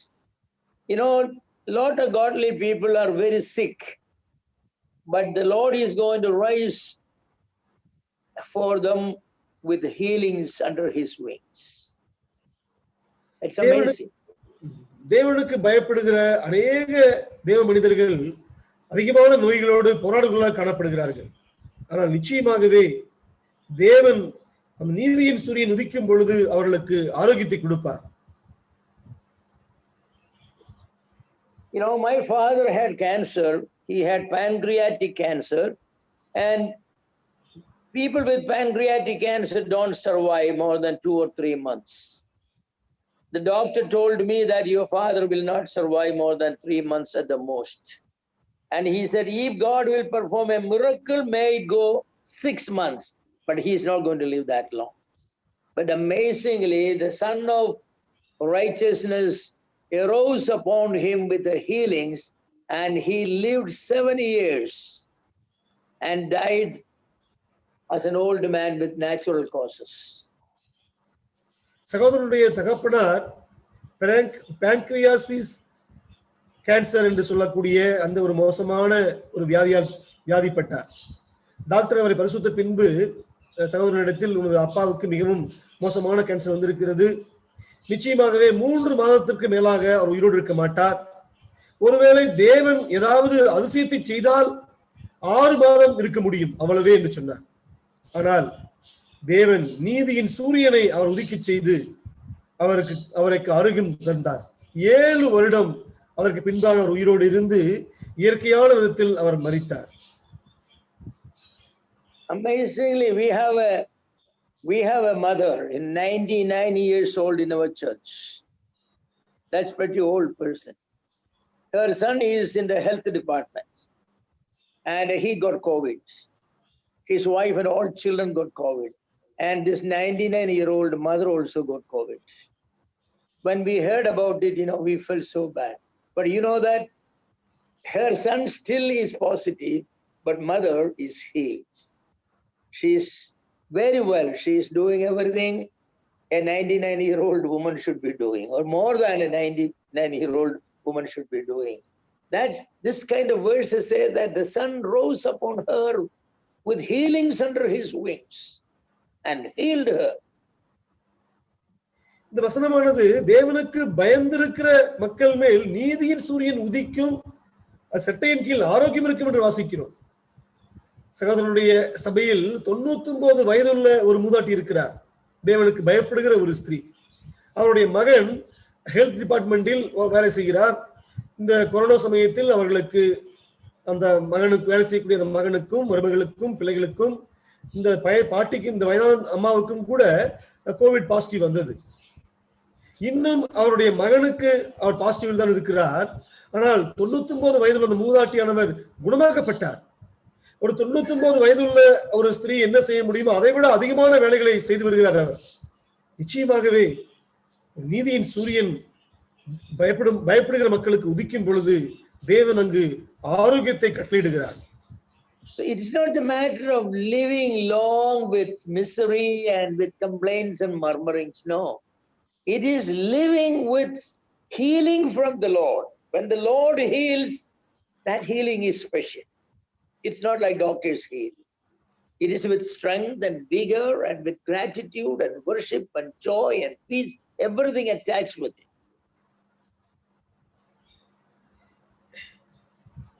இது தேவன் தனக்கு பயப்படுகிற மக்களுக்கு அவர் ஆரோக்கியத்தை தரக்கூடிய தேவனாக இருக்கிறார். இது மருத்துவர்களால் தரக்கூடிய ஒரு ஆரோக்கியம் அல்ல, ஒரு குணமாக்குதல் அல்ல. இது தேவன் தரக்கூடிய ஒரு குணமாக்குதல். தேவனுக்கு பயப்படும் பொழுது, நம் நோயை தாக்கும் பொழுது, நிச்சயமாக தேவனை சந்திக்கும் பொழுது அந்த ஒரு குணமாக்குதல், அந்த ஒரு ஆரோக்கியம், அது ஒரு ஆராதனையின் ஆரோக்கியமாக இருக்கும். அது மிகவும் ஒரு ஒரு தேவனை மகிமைப்படுத்தக்கூடிய, இன்னும் தேவனுக்காக வேலை செய்யக்கூடிய, தேவனை நேசிக்கக்கூடிய, தேவனது பிள்ளைகளை நேசிக்கக்கூடிய ஒரு சத்தியத்தை, ஒரு வல்லமையை கொண்ட ஒரு ஆரோக்கியமாக அது காணப்படும். Probably Malachi 4:2 has reference to millennial blessings. Maybe, but it has application today also. ஒருவேளை இந்த மல்கியா 4:2 வசனமானது ஒரு 1000 வருட அரசாட்சியில் வரக்கூடிய ஆசீர்வாதத்தை பற்றி சொல்லி இருக்கலாம். ஆனால் இன்றும் கூட அதனுடைய தாக்கமானது அந்த வசனத்துடைய அர்த்தத்தை நாம் எடுத்துக்கொள்ள முடியும் அளவுக்கு தேவன் தனக்கு பயந்த மக்களை அவர் ஆரோக்கியத்தை தந்து ஆசீர்வதிக்கிற தேவனாக இருக்கிறார். So what I say is that everything that a man desires to have in this life, it's possible by being a man of fear, by fearing God. It's possible, it's available. நான் சொல்ல விரும்புகிற சத்தியம் என்னவென்றால், இந்த உலகத்தில் ஒவ்வொரு மனிதனும் நேசிக்கிற, ஆசைப்படுகிற, விரும்புகிற எல்லாமே தேவனுக்கு பயந்திருக்கிற மனிதனுக்கு கிடைக்கக்கூடியதுதான். இந்த உலகத்தில் சாத்தியமானதுதான் என்று சொல்ல விரும்புகிறேன். In Luke chapter 1 verse 50, there is another blessing, a perpetual blessing upon people who fear God. Luke chapter 1 verse 50. லூக்கா அதிகாரம் 1 வசனம் 50 நிச்சயமாகவே தேவனுக்கு பயப்படுகிற மனிதர்களுக்கு வரக்கூடிய இன்னொரு ஆசீர்வாதத்தை பற்றி வாசிக்கிறோம். அவருடைய இரக்கம் அவருக்கு பயந்திருக்கிறவர்களுக்கு தலைமுறை தலைமுறைக்கும் உள்ளது. Yes, perpetual mercy upon generation after generation of those who fear God. You want God's mercy to continue in your family, in your generations? Fear God, fear God, because that's the promise. இங்கு தொடர்ச்சியாக தேவனுக்கு பயந்திருக்கிற மக்களுக்கு தேவனது வாக்குறுதி, வாக்குத்தத்தமான தரப்படுகிறது. அவர்களது பிள்ளைகளுக்கும் பிள்ளைகளின் பிள்ளைகளுக்கும் தேவனுக்கு பயந்திருக்கிற மனிதனுடைய வாழ்க்கையில். ஆகவே உங்கள் தலைமுறைகள் ஆசீர்வதிக்கப்பட வேண்டுமா? நீங்கள் தேவனுக்கு பயந்திருங்கள். Yes, God made covenant with Abraham and his seed because they were men of God's fear, and God made everlasting covenant with them. If we fear God sincerely for who he is and what he is, God guarantees that his mercy shall be upon your family from generation to generation. தேவன் ஆபிரகாமுக்கும், ஈசாக்குக்கும், யாக்கோப்புக்கும், யோசேப்புக்கும் அவர்களோடு கூட உடன்படிக்கை செய்தார். காரணம் என்னவென்றால் அவர்கள் தேவனுக்கு பயந்திருந்தார்கள். நிச்சயமாகவே நீங்கள் தேவனுக்கு பயந்திருக்கும் பொழுது தேவன் உங்களது பிள்ளைகளுக்கும் உங்கள் பிள்ளைகளின் பிள்ளைகளுக்கும் தலைமுறை தோறும் அவருடைய இரக்கத்தை அவர்களுக்கு நிச்சயமாக கொடுப்பார். If you think your families shall be blessed because you give them the best education, and you have bought property in their name, and you have big sum in the bank, well, you may be thinking like that, but I will suggest, advise a better way to bless your generations. Fear God. Fear God. நீங்கள் உங்களது பிள்ளைகளை ஆசீர்வதிக்க வேண்டும் என்று விரும்புகிறீர்களா? அதற்காக அவர்களுக்கு நல்ல கல்வியையும் நல்ல பணத்தையும் நல்ல சொத்துக்களையும் கொடுக்க விரும்புகிறீர்களா? இதையெல்லாம் தந்தால் அவர்கள் தலைமுறை தோறுக்கும் நன்றாக இருப்பதை நினைத்தீர்களானால் நான் உங்களுக்கு அதைவிட ஒரு மிக சிறப்பான ஒரு அறிவுரையை சொல்லுகிறேன். நீங்கள் தேவனுக்கு பயந்திருங்கள். நிச்சயமாகவே தேவன் அவர்களை, உங்கள் தலைமுறைகளை நீங்கள் நினைப்பதை விட அதிகமாக ஆசீர்வதிக்க கூடும், ஆசீர்வதிப்பார். Apostle Peter thought that only, people from Israel shall be accepted by the Lord. The Gentiles are not going to be accepted by the Lord. But when he visited the home of Cornelius, his thinking was changed. For the first time, I think. And then Peter made this statement in Acts chapter 10, verse 35. Acts chapter 10, verse 35. And he made this statement. But in every nation, he that feareth him, that is God, and worketh righteousness is accepted with him. Everyone that feareth God and worketh righteousness is accepted by him without looking what nation, culture he comes from. அப்போஸ்தலனாகிய பேதுரு நினைத்துக் கொண்டிருந்தார், யூதர்கள் மட்டுமே தேவனால் ஆசீர்வதிக்கப்பட்டவர்கள், வேறு யாரும் அல்ல என்று. ஆனால் அவர் முதலாக கொர்நேலியுடைய வீட்டுக்கு போன போதுதான் தெரிந்தது, நான் நினைத்தது தவறு என்று. அதை அவர் அழகாக சொல்லுகிறார். அப்போஸ்தலர் 10:34-35 எந்த ஜனத்தினாகிலும் அவருக்கு பயந்திருந்து நீதியை செய்கிறவன் எவனோ அவனே அவருக்கு உகந்தவன் என்றும் நிச்சயமா இருந்திருக்கு என்று சொல்லுகிறார். ஆம், தேவனுக்கு ஒருவன் பயந்திருப்பானால் அவன் எந்த கலாச்சாரம், எந்த நாடு, எந்த மொழி, எந்த இனம் என்ற எந்த பாகுபாடுமே இல்லாமல் அவன் தேவனுக்கு உகந்தவன். தேவன் அவனை ஏற்றுக்கொள்கிறார், அவனை அங்கீகரிக்கிறார், அவனை ஆசீர்வதிக்கிறார்.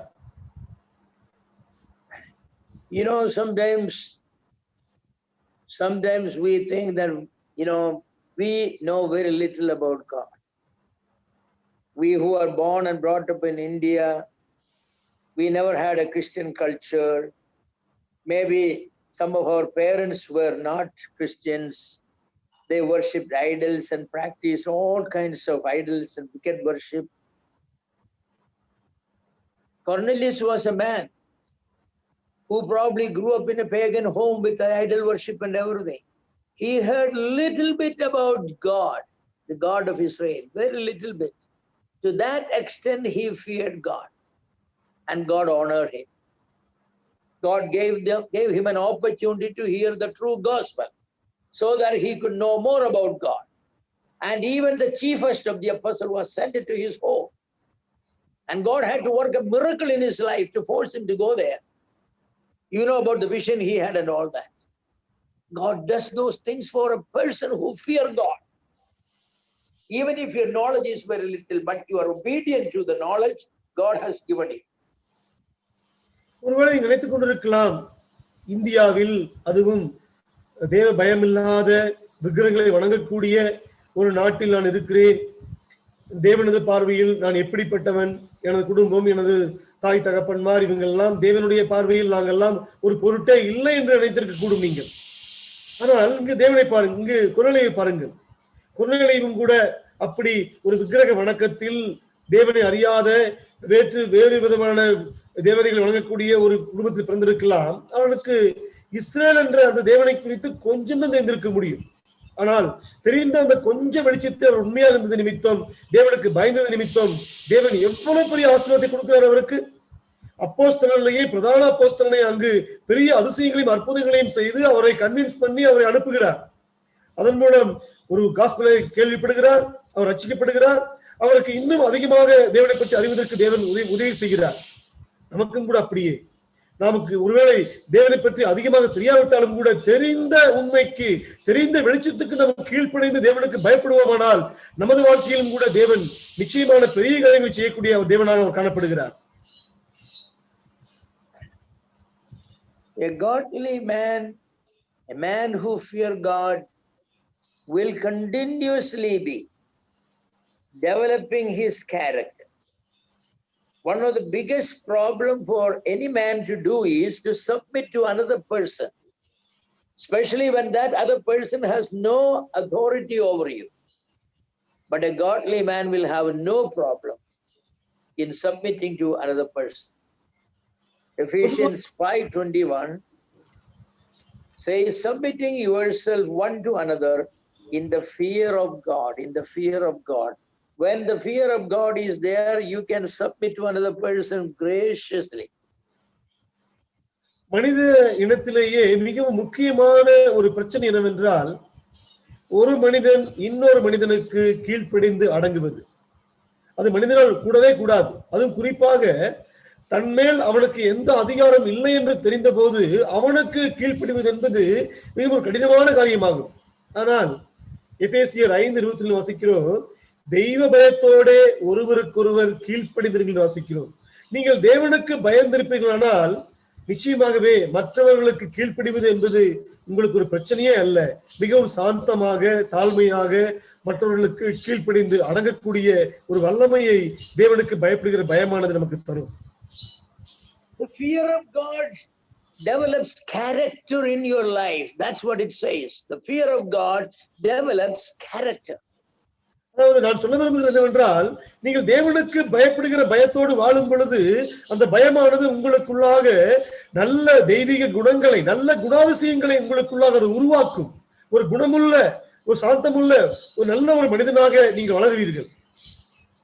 In the Madras city, the old Madras, there was, I think still the Parry company is there. Parry was a big British company.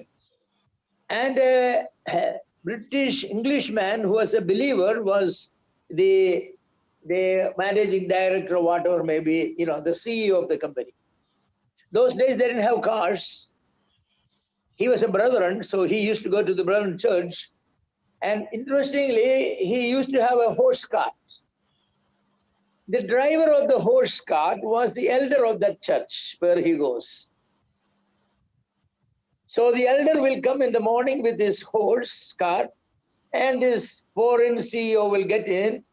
He will drive the horse cart to the chapel where, get down, and then, once entering inside the building, this horse cart driver is the elder of the church. And that CEO is a sheep of that horse cart driver. He had no problem in honoring, respecting, and submitting to that man, because this CEO was a man who feared God. சென்னையில் இன்னும் கூட அந்த பேரி company இருக்குதுன்னு நம்புகிறேன். அது ஆங்கிலேயர்களால் உருவாக்கப்பட்ட ஒரு company. அந்த பேரி கம்பெனியில் சிஇஓவாக, சீஃப் எக்ஸிகியூட்டிவ் ஆபீசராக இருந்தவர் ஒரு தேவ மனிதன், தேவனுக்கு பயப்படுகிற ஒரு மனிதன். அவர் பிரதரன் சபையை சேர்ந்தவர். ஒவ்வொரு ஞாயிற்றுக்கிழமையும் அவர் பிரதரன் சபைக்கு சென்று தேவனை ஆராதித்து வந்தார். அப்பொழுதெல்லாம் கார் கிடையாது, ஒரு குதிரை வண்டி தான். ஆகவே அவர் உபயோகப்படுத்தக்கூடிய அந்த குதிரை வண்டியை ஓட்டக்கூடியவர், குதிரை வண்டியுடைய அந்த வண்டி ஓட்டுபவர் யார் என்றால், அவர் சபைக்கு சென்றிருந்த அந்த சபையுடைய மூப்பர் ஆவார். சபையில் இவர் சாதாரண விசுவாசி, அவர் மூப்பர். ஆனால் மற்ற நாட்களில் அவர் ஆபீஸுக்கு கிளம்பும் பொழுது இந்த சபையுடைய மூப்பரானவர் குதிரை வண்டி எடுத்துக்கொண்டு இவரை ஏற்றி அழைத்து செல்வார். அந்த கம்பெனிக்குள்ளாக சென்றவுடனே இவர் சபையுடைய மூப்பர் அல்ல, அந்த சீஃப் எக்ஸிகியூட்டிவ் ஆபீசராக ஒர்க் பண்ணக்கூடியவருக்கு கீழாக இருக்கக்கூடிய ஒரு ஊழியர். ஆனால் சபையுடைய மூப்பராக இருந்த போதும் கூட இந்த சிஇஓவுக்கு கீழ்ப்படிவதில், அவருக்கு கீழ்ப்படிந்து அடங்குவதில் இந்த மூப்பருக்கு எந்த பிரச்சனையும் அல்ல. அதே போல் இந்த சிஇஓவும் கூட சபைக்கு வரும் பொழுது இவருக்கு கீழ்ப்படிந்து அடங்குவதில் எந்த பிரச்சனையும் அல்ல. காரணம் என்னவென்றால், அந்த இஏடி, அந்த பேரியில் ஒர்க் பண்ண அந்த சிஇஓ ஆனவர் தேவனுக்கு பயந்திருந்தது நிமித்தம் அவர் கீழ்ப்படிவதில் எந்த பிரச்சனையும் அவருக்கு இல்லை. So the ability to submit even to your subordinate, your servant, is possible for a godly man. Otherwise it's not possible. It never will happen. அது உங்களுக்கு எல்லா விதத்திலும் கீழாக இருக்கக்கூடிய உங்களது வேலைக்காரருக்கு கூட ஒரு முதலாளியாக இருக்கக்கூடிய உங்களால் கீழ்ப்படிய முடியும். எப்பொழுது என்றால், நீங்கள் தேவனுக்கு பயப்படுகிற பயத்தோடு இருந்தால் அத்தகைய ஒரு கீழ்ப்படிதல் உள்ள தாழ்மையுள்ள குணத்தை தேவனுக்கு பயப்படுகிற பயமானது உங்களுக்குள்ளாக உருவாக்கி இருக்கும். கீழ்ப்படிவது உங்களுக்கு பிரச்சனையே இருக்காது. I am afraid someone will hearing say that, then I don't want to be a man of fear. Well, you mean I have to submit? Yeah, even to the person who works in my field, once he become a believer and I become a believer, no, that I can never. I'm from an upper class man and he's from a lower class. He is my employee, I'm the employer. He should salute me. For me to respect him? No, it's not possible. True, it's not possible if you are not a man who fear God. It's possible only if you are a man who fear God really, genuinely. நான் பயப்படுகிறேன். ஒருவேளை இந்த செய்தியை கேட்டுக்கொண்டிருக்கிற உங்களில் யாராவது, அப்படி என்றால் நான் தேவனுக்கு பயப்பட மாட்டேன், நான் எனது வயல்காட்டில் வேலை செய்கிற ஒரு சாதாரண ஒரு ஆள் விசுவாசி ஆவானால் அவனுக்கு நான் கீழ்ப்படிய வேண்டுமா? நான் உயர்ந்த குலத்தை சேர்ந்தவன், அவன் தாழ்ந்த குலத்தை சேர்ந்தவன், அது எப்படி முடியும்? முடியவே முடியாது. நான் கீழ்ப்படியவே மாட்டேன். நிச்சயமா உங்களால் முடியாது. அது சாதாரண மக்களால் முடியாது. தேவனுக்கு எவன் ஒருவன் பயப்படுகிறானோ அவன்தான் எந்த குலத்தையும் பார்க்காமல், ஒரு விசுவாசியானவன் தனக்கு கீழாக வேலை செய்யக்கூடியவனாக இருந்தாலும் கூட அவனுக்கு கீழ்ப்படிவதற்கான அந்த குணத்தை தேவனுக்கு பயப்படுகிற பயமானது உருவாக்கி கொடுக்கும். தேவனுக்கு பயப்படுகிற மனிதனுக்கு கீழ்ப்படிவதில் எந்த பிரச்சனையும் அல்ல. India is a country where casteism and caste feelings are very strong. Only the fear of God can change that. Only the fear of God. இந்தியாவானது ஜாதி பாகுபாடு, ஜாதியை வைத்து மனிதனை மதிக்கக்கூடிய ஒரு மிகப்பெரிய ஒரு நோயில் பிடிக்கப்பட்டிருக்கிறது. ஆனால் தேவனுக்கு ஒருவன் மனிதன் பயப்படுவானால், தேவனுக்கு பயப்படுகிற பயம் மட்டுமே அப்படிப்பட்ட ஜாதி பிரச்சனையிலிருந்து இந்தியாவை விடுவிக்கக்கூடும். வேறு ஒன்றும் அப்படி செய்ய முடியாது. Older people have problem in obeying younger people, right? Because they are young in age, you are old in age. அதாவது வயதில் முதிர்ந்தவர்களுக்கு அவர்களை விட வயதில் குறைந்த மக்களுக்கு கீழ்ப்படிந்து அடங்குவது என்பது மிகவும் கடினமான காரியம். ஏனென்றால் அவர்கள் வயதில் சிறியவர்கள், இவர்கள் வயதில் பெரியவர்கள். நான் எப்படி என்னை விட வயதில் சிறியவனுக்கு நான் கீழ்ப்படிவது, அடங்குவது? When I was an elder in the church where I was in, while studying in seminary in America, I was an elder in the church. I remember an incident. Everybody comes in the church, sit in the back benches, in the back rows. And there was a rush in the back rows. There was no space, but everybody wants to sit only there.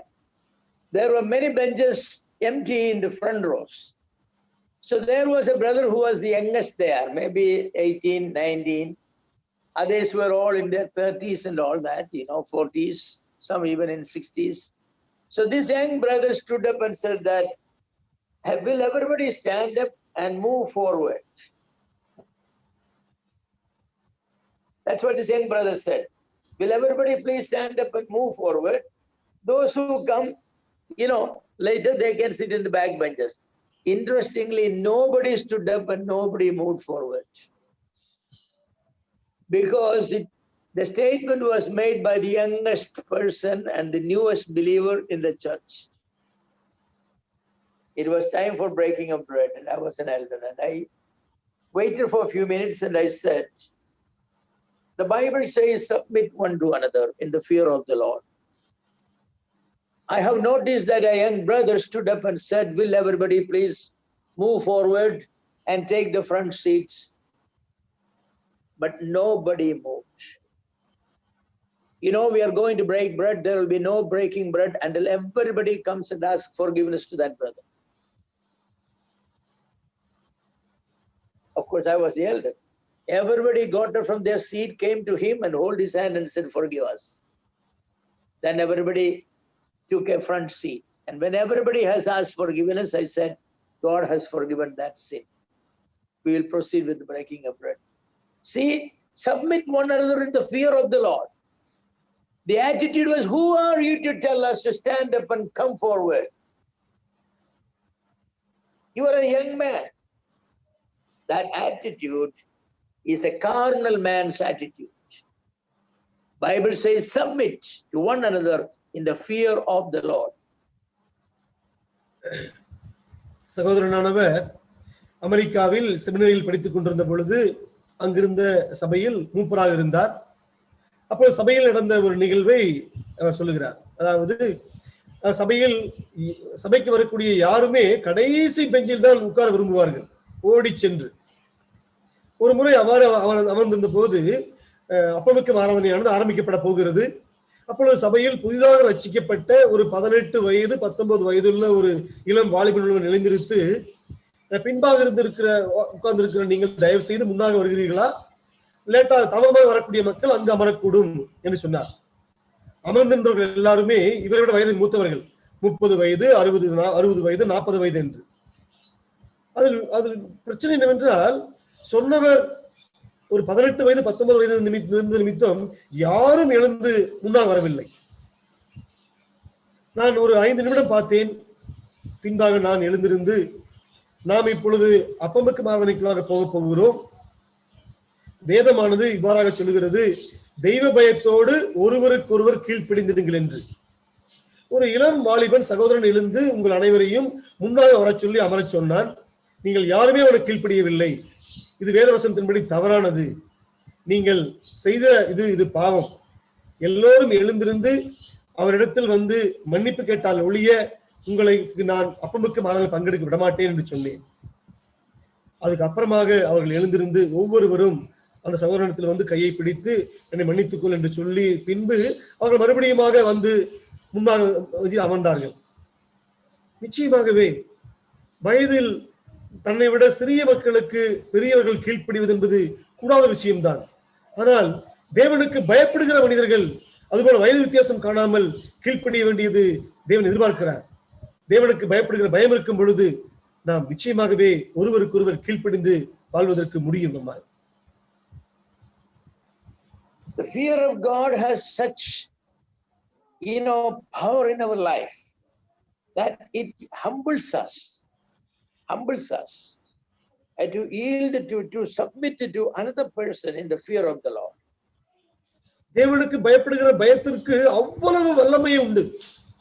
நாம் தேவனுக்கு பயப்படும் போது அந்த பயமானது நமக்குள்ளாக ஒரு தாழ்மையை உருவாக்கும்.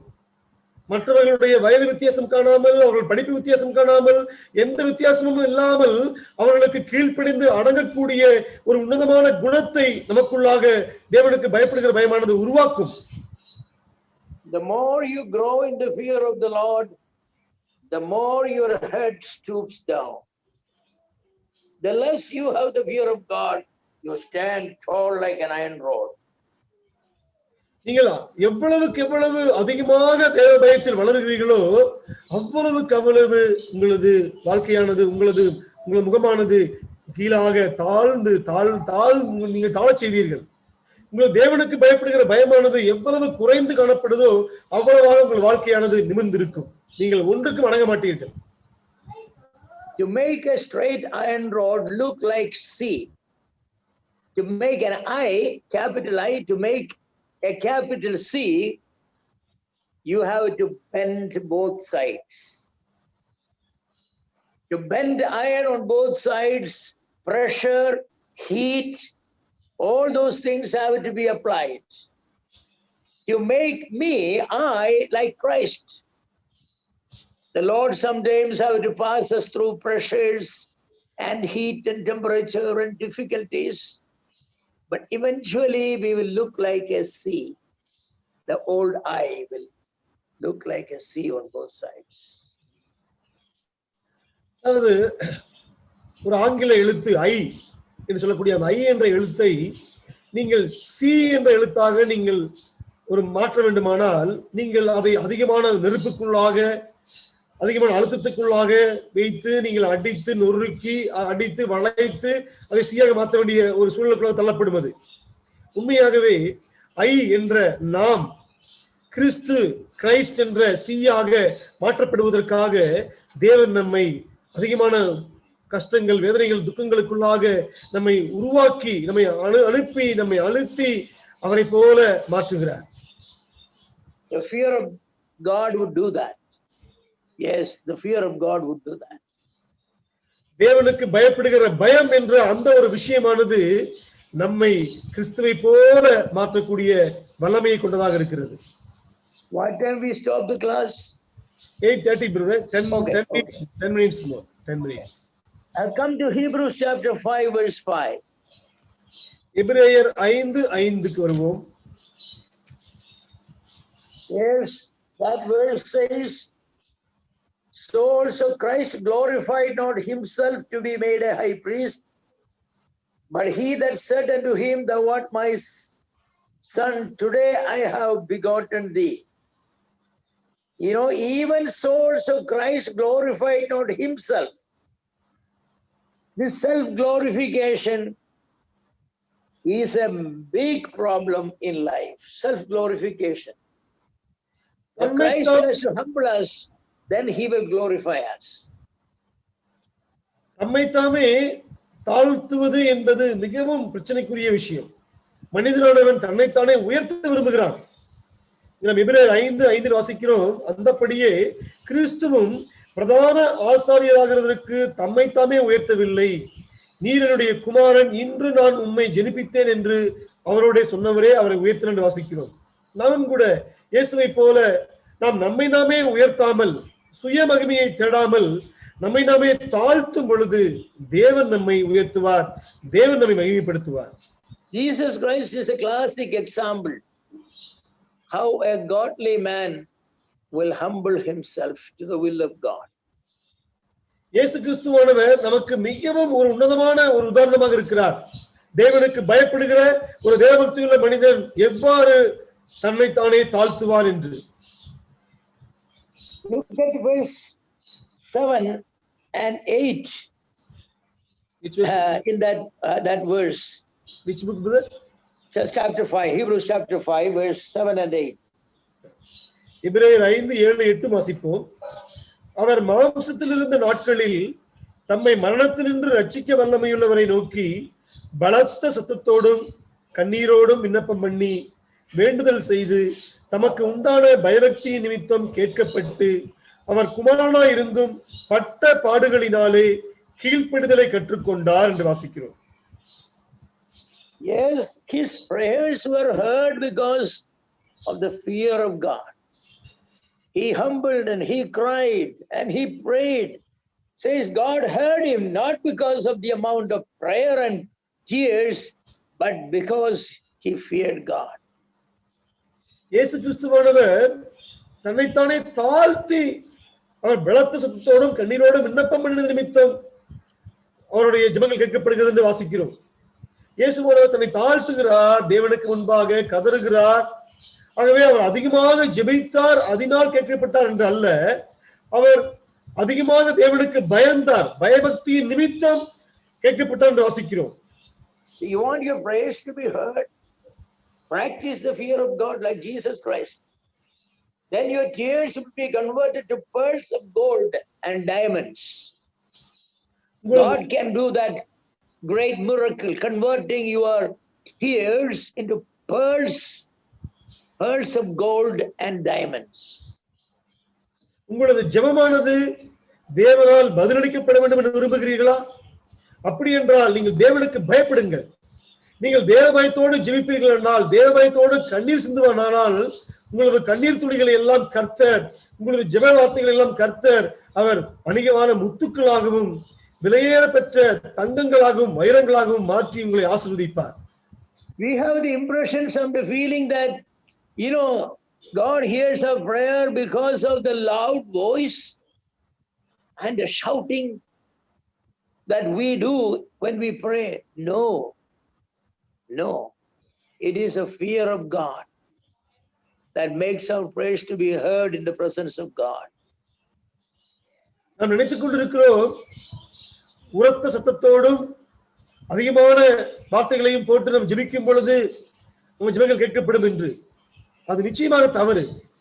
நீங்கள் தேவனுடைய சமூகத்தில் தேவனுக்கு பயப்படுகிற பயத்தோடு ஜெபித்தால் மட்டுமே ஜெபங்கள் எல்லாம் தேவனுடைய பார்வையால் அங்கீகரிக்கப்படும், கேட்கப்படும்.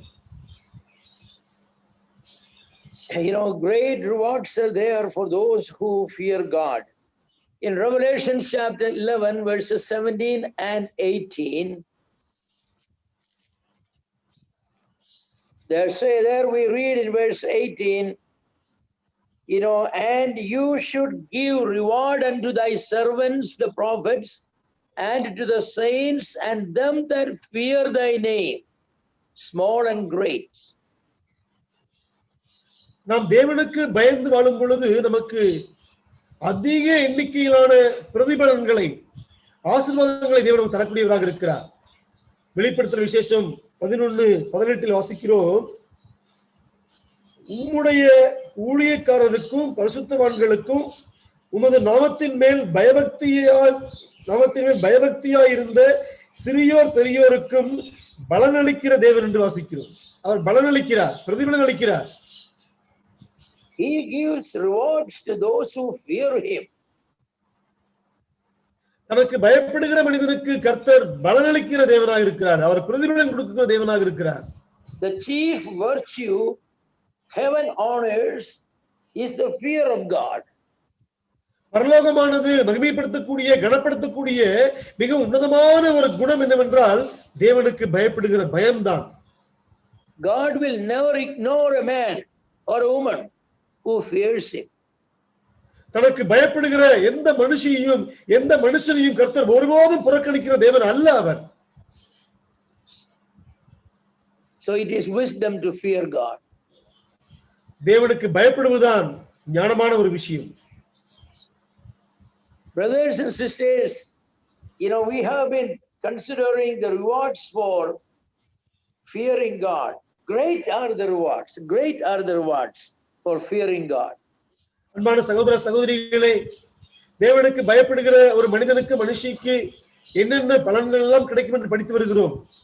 தேவனுக்கு பயப்படுகிறவனுக்கு மிகவும் ஒரு உன்னதமான அதிகமான பலன்களை கர்த்தர் தருகிற தேவனாக இருக்கிறார். Is it a loss to fear God? Do we suffer loss because we fear God? நாம் தேவனுக்கு பயப்படுவது நிமித்தம் இழந்து போவோமா? எதையாவது இழந்துருவோமா? Is it foolishness to fear God? தேவனுக்கு பயப்படுவது முட்டாள்தனமானதா? No, from all the verses we examined, if there is one thing that is wisdom, that is wise, it is to fear God. நாம் வாசித்த, தியானித்த, பகுத்து பார்த்த எல்லா வசனங்களும் நமக்கு கற்றுக் கொடுக்கக்கூடிய விஷயம் என்ன? தேவனுக்கு பயப்படுவதுதான் நாம் செய்யக்கூடிய ஞானமான ஒரு செயலாகும். So my advice is, brothers, sisters, young ones, old ones, full-time workers, or those who are not full-time workers, elders, deacons, let us fear God. Let us fear God. We need the fear of God in our churches today. We are lacking it.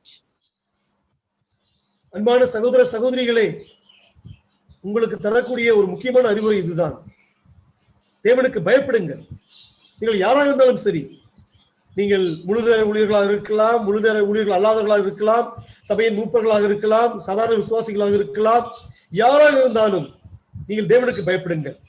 இன்று நமது சபைக்கும் நமது குடும்பத்திற்கும் தேவையான முக்கியமான ஒரு குணம் இதுதான். இன்று நமது மத்தியில் தேவனுக்கு பயப்படுகிற பயமானது மிகவும் குறைவாகவே காணப்படுகிறது. தேவனுக்கு பயப்படுங்கள். God has bound himself with the promise that he will honor and reward. He will bless with, providing our needs and health and honor, everything, if we fear our God. தேவனுக்கு பயப்படும் பொழுது, அப்படி தேவனுக்கு பயந்து நடுங்குகிற மனிதனுக்கு கர்த்தர் எல்லாவற்றையும் தருவேன் என்கிறார். அவன் தேவைகள் சந்திக்கப்படும், அவன் நன்றாக இருப்பான், அவன் ஆரோக்கியம் இருக்கும், அவனுக்கு சமூகத்திலும் கூட நல்ல கணம் இருக்கும், மகிமை இருக்கும். தேவனுக்கு பயப்படுகிற மனிதனுக்கு இவ்விதமாய் கர்த்தரால் ஆசீர்வதிக்கப்படுவார்கள். How many blessings we have listed? There are more.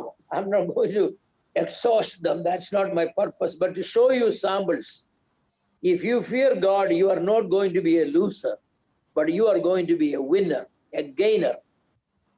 தேவனுக்கு பயப்படுகிறது நிமித்தம் எத்தனை ஆசீர்வாதங்களை பார்த்து விட்டோம். அது முடியவில்லை, இன்னும் நிறைய இருக்கிறது. நாம் ஆசித்து படித்து தீர்க்க முடியாத அளவுக்கு அது நிறைய இருக்கிறது. நாம் தேவனுக்கு பயப்படுவது நிமித்தம் ஒன்றையும் இழந்து போக மாட்டோம். நமக்கு எல்லாம் லாபம் தான், ஆகவே தேவனுக்கு பயப்படுங்கள், தேவன் தரக்கூடிய எல்லாவற்றையும் சுதந்திரித்துக் கொள்ளுங்கள். Our children needs to see us fearing God. Our wives need to see husbands fearing God. Our husbands need wives to be fearing God. In the church, the elders must be fearing God. Let the believers see their elders are men who fear God. Then I think we're going to have a great revival. Blessings going to come down from heaven. And we are going to be a heavenly people on earth. It's my prayer. God bless you with the fear of God. Then everything will come for your life. நாம் தேவனுக்கு பயந்த மக்களாக இருக்க வேண்டியது அவசியமாக இருக்கிறது. ஒரு குடும்பத்தில் கணவன் தேவனுக்கு பயப்பட வேண்டும். ஒரு தேவனுக்கு பயப்படக்கூடிய ஒரு தகப்பனை பிள்ளைகள் காண வேண்டும். தேவனுக்கு பயப்படக்கூடிய கணவனை மனைவிகள் காண வேண்டும். தேவனுக்கு பயப்படக்கூடிய மனைவியை கணவன் காண வேண்டும். சபையில் தேவனுக்கு பயப்படக்கூடிய மூப்பர்களை விசுவாசிகள் காண வேண்டும். விசுவாசிகள் தேவனுக்கு பயப்படுவதை சபை மூப்பர்கள் காண வேண்டும். இவ்வாறாக நம் அனைவரும் தேவனுக்கு பயப்படுகிற மக்களாக காணப்படும் பொழுது பரலோகத்தில் இருந்து எழுப்புதலானது நம்மத்தியில் பிரவாகித்து வருவதை தடுக்க முடியாது.